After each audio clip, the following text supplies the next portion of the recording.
You notice things other people miss. The slight change in someone's tone. The moment a room shifts. The thing nobody said, but everyone felt. You read subtext without trying. You pick up on tension before it has a name. And most of the time, you wish you couldn't. Because being the person who notices everything is not a gift. It is exhausting.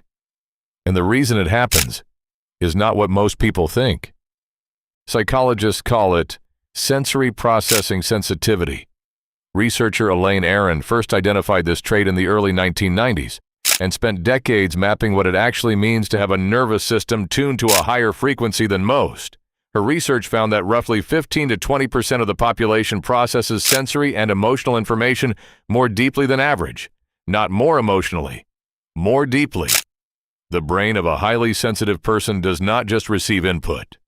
It processes it through more layers, draws more connections, notices more detail, and takes longer to reach a resting state after stimulation. You are not overreacting. Your brain is overcalculating. But sensitivity is only part of the picture. There is something else happening in people who are too aware. Something that goes beyond sensory processing into a different kind of consciousness entirely.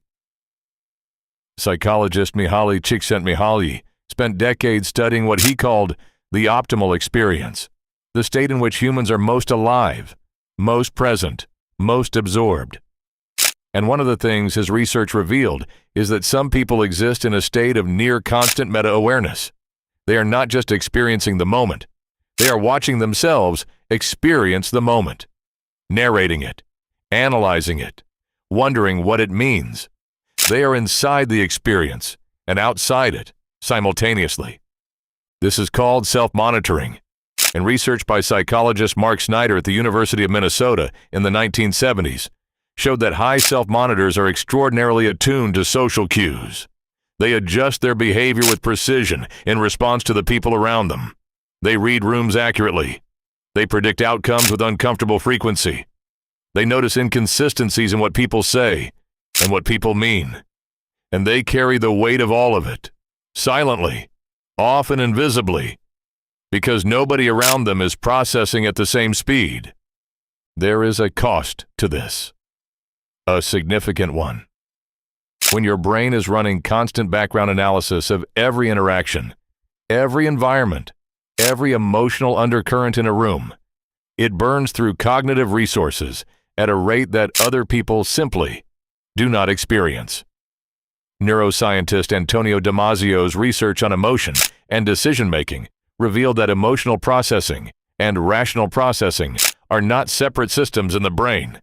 They are deeply intertwined, which means a brain that is emotionally hypersensitive is also cognitively working harder all the time. The person who notices everything is not resting when the room is quiet. Their brain is still running, still processing, still filing. This is why people who are too aware often feel a kind of loneliness that is difficult to name. It is not the loneliness of being without people. It is the loneliness of being in a room full of people and understanding the room more clearly than anyone else in it, and having nobody to share that understanding with. You see what is happening between people. You see what they cannot say to each other. You see the gap between what someone is performing and what they are actually feeling. And you carry it, because you cannot unsee it. There is also the problem of anticipation. A brain calibrated for deep awareness does not just process what is happening. It models what is about to happen. Research on rumination by psychologist Susan Nolen-Hoeksema showed that people who process deeply tend to replay and pre-live experiences with unusual intensity. The highly aware person has already run the simulation. They have already imagined the outcome before it arrives. They have already felt a version of it, which means that by the time the moment actually happens, they have lived it twice, and if it goes wrong, they have already grieved it once before the grief was even real. None of this is pathology. That is important to say. Elaine Aron's research was careful to separate high sensitivity from anxiety disorders, introversion, or trauma responses, though these can overlap. High sensitivity is a stable trait, a biological reality, a different way of being in the world, and it carries advantages that are often invisible to the people who have them. The person who notices everything also notices what is beautiful. They notice what is meaningful. They notice the small kindnesses that others walk past without seeing. The world is not louder for them.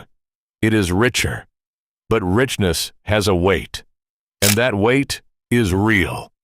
The question is not how to become less aware.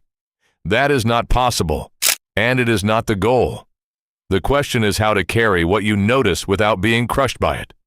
How to be in the world at full resolution, without spending all of your resources, just managing the signal. How to be the person who sees everything, and choose sometimes what to look at. You notice things other people miss. That was never the problem.